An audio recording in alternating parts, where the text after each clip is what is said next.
What's up, everybody? It's Saria, and this is it, the consistency lesson. This is the first lesson that I had after losing those 2 matches to 3-0 rated players, because I could not put the ball in the court, and they did, when I thought I was possibly a 4-0 rated player. So, we are peeling things back in this lesson, starting off with a couple of very long, low-pace rallies, where the only object here is to not miss. Or, the better way to think of this is, make every single ball. What you're seeing here is somebody who's been playing a lot for 6.5 years, trying as hard as he can, hanging on for dear life with every shot to put the ball in play, and only barely succeeding. And unfortunately, my technique is still in a place where lowering my racket head speed is the fallback to make more shots. Oh, I did not move my feet for that stiff backhand. I was too scared? That's probably normal with nerves. I definitely notice that when I'm nervous against Z, which is every single time we play. It's much harder for me to actually move my feet when I'm just that tense all the time. Oh my goodness, that is not a pretty shot. But hey, they're going in, and that's the objective here, so we've kept it alive for more than a minute. This probably won't be a pretty video, folks, but we're seeing if I'm capable of making the tennis ball. Uh-oh. Oh my. And I'm already boiling over. That was the first rally of the lesson, and at the end, I had to stop myself from having a bit of a verbal explosion. So that tells you my mental state after those last 2 matches where I could not put the ball in play. I was in a pretty bad place with tennis. That shattered me. It shook me to my core. As I said in previous videos, it was the biggest eye-opener, the biggest wake-up call of my entire time playing tennis so far. It told me that, in a way, I was in the same place that I was when I started playing tennis. And that makes tennis so unique, because I have improved leaps and bounds in many respects as a tennis player, but they don't always translate toward me putting the ball in the court. And if you don't put the ball in the court, then your result will be the same as somebody who just picked up a racket for the first time. So I came into this lesson on a bit of a breaking point, where I was wondering if every single bit of time and money that I've sunk into the sport was for nothing. But before I talk about that more, can we talk about that slice technique? And, so both of these 2 rallies were, in a way, successful, because I kept a rally going at low pace for more than a minute, twice in a row. Oh, there's a slightly better slice, but before that were pretty broken backhand slices, and then that failed forehand pass, and you see backhands like that. Whenever I'm desperate to put balls in play, I think 2 main things become apparent that are kind of working in tandem. One, I'm likely being held back by horrendous mentality, tension, nervousness, lack of belief, fear of every single shot, fear of missing. And 2, my fundamentals break down instantly as soon as there is pressure upon me. And my fundamentals are likely not very naturally understood. Tennis is very unnatural for me. I am not a natural tennis player. I came in with an athletic background, but not with types of bodily motions that allow me to hit a yellow ball on a stick with strings and control it. And yes, as somebody pointed out in the comment section of one of my other videos, tennis is hard for everyone, not just me. But I do wonder how unnatural I am with it, as helpful as that knowledge may or may not be for people like my coach. And that brings us back to talking about my mental state coming into this lesson. My coach knew that this would probably be an important lesson for me. He knew that I was probably down in the dumps for the count, and I needed a boost. I needed some sort of belief in myself, something to go back to in my mind and say, when push comes to shove, when I absolutely have to, I can put something in play. And that rally was a little bit more like it. I don't think I realized at the time, but my racket head speed was naturally increasing as time went on. I was settling in a little bit.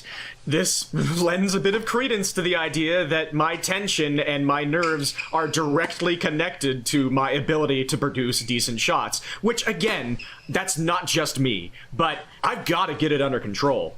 But I think I'm starting to settle in here, and the difference is starting to really become apparent. That forehand there was not just a dink into the court.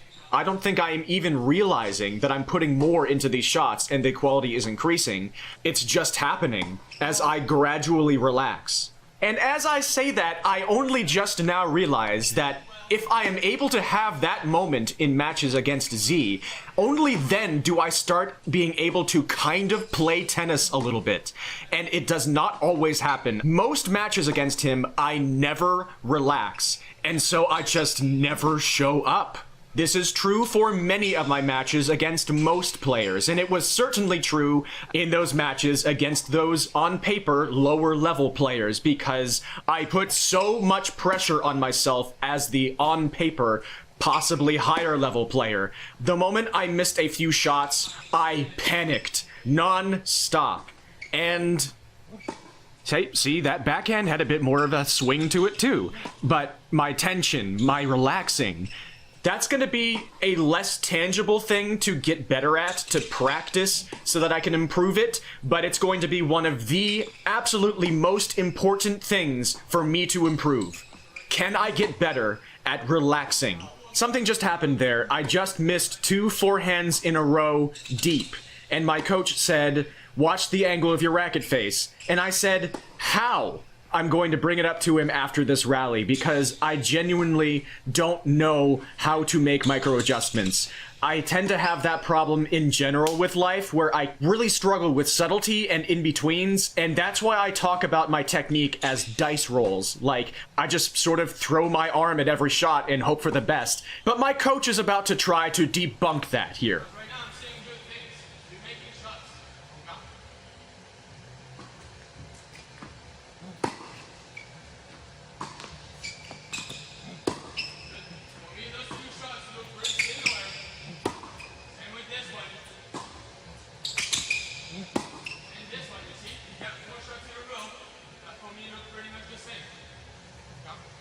Shoutouts to Clem. I'd attempt his full name, but I don't want to absolutely butcher it. He brings up the next incredibly important mental aspect I have to work on. The self-fulfilling prophecies that I kind of set up for myself. When I say things like, I just throw my arm at the ball and hope for the best because every single shot is a dice roll, I convince myself that that's reality, and if that's the case, it's no wonder that I struggle so much to make every single shot. How can I when I'm believing stuff like that? Those sorts of things are entrenched deep into my brain, and it's going to be a struggle to work it out. But I have to try if I want to have a better time at tennis and many other things in life. Well, that's been a lot of talking. I'm going to go ahead and let you watch most of the rest of this in peace. Thanks for listening to my rambles. One more consistency-minded rally here, and then we're going to move into a drill with an approach into a volley, where he wants me to volley into the open court. That ends up going surprisingly well. Of course, that's also predicated on very consistent feeds, but I'll let you be the judge, I guess.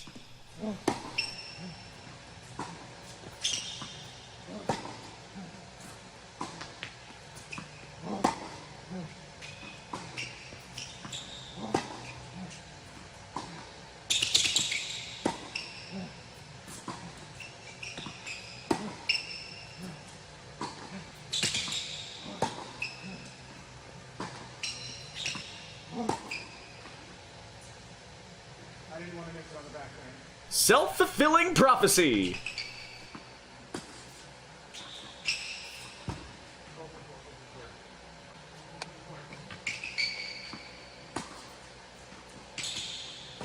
When I say I'm volleying into the open court here, obviously he's standing in the middle court, so there is no open court, but I'm hitting my approach shot into one side and I'm volleying into the opposite side.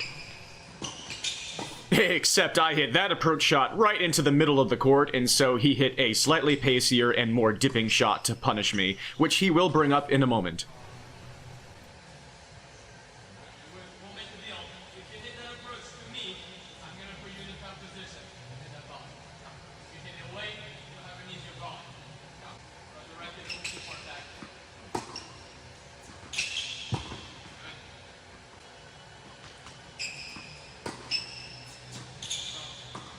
From here on, I don't think I miss any approaches. I still get some unclean contact on volleys, but ideally, I think I should take some positives from how this drill went.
Now, just making sure my overheads aren't being neglected too much.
Now for some serves. Apologies for the cursed cropping. Apparently my ability to set up the camera properly, even from the normal angle, is about at a 3.0 level at best.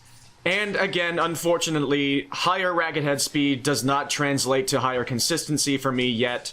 And so this is me discovering a slightly more consistent serve by lowering my swing speed and lowering the serve speed in general. But it's nice to see an actual correlation of consistency with something that I do with my swing. I did not know that was possible. That's where I'm at, and that's what I have to work with, and that's what I hope to be able to improve in the future.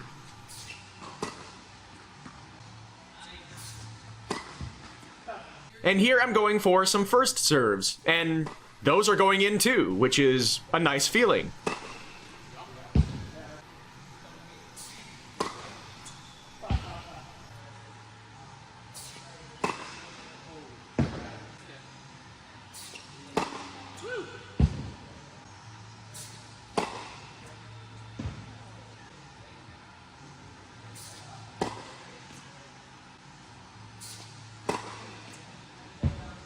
You can't really see any of my ad side serves, so I'll just show one interesting thing that happened.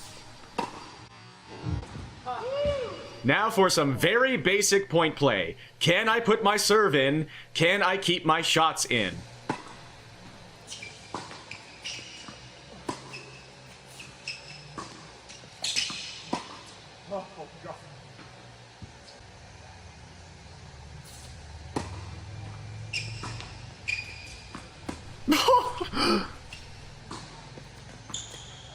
That's better. And I'm going to be rewarded for not the best shots here and there. He's trying to build my confidence. He's trying to get me back on track.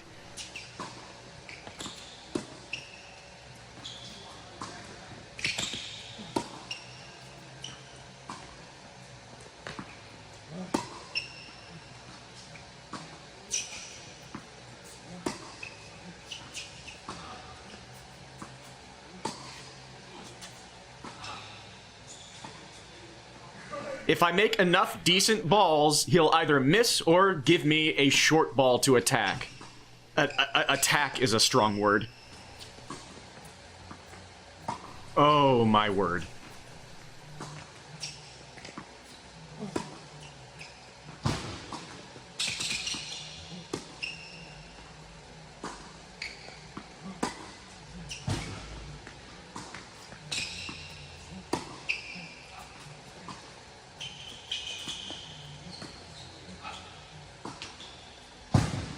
Again, it was not pretty, but I stayed in the rally long enough to end up with a shot in the corner that I was rewarded for.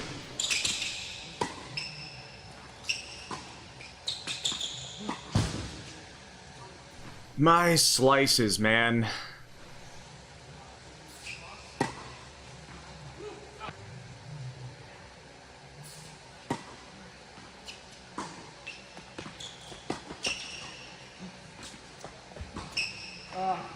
Yes, he dumped that one on purpose. A reward for putting the ball in play in a more challenging situation.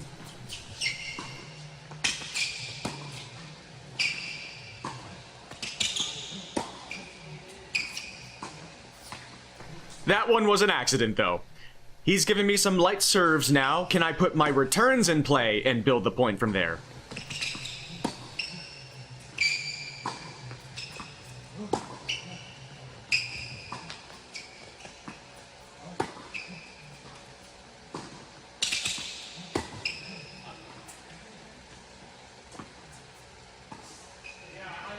I don't think much needs to be said about that one.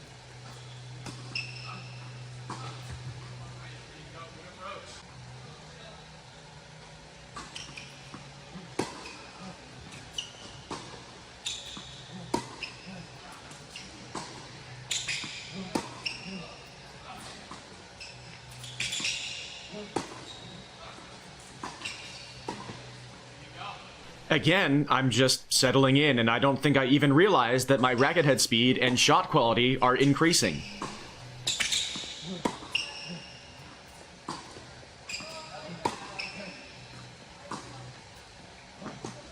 Uh-oh.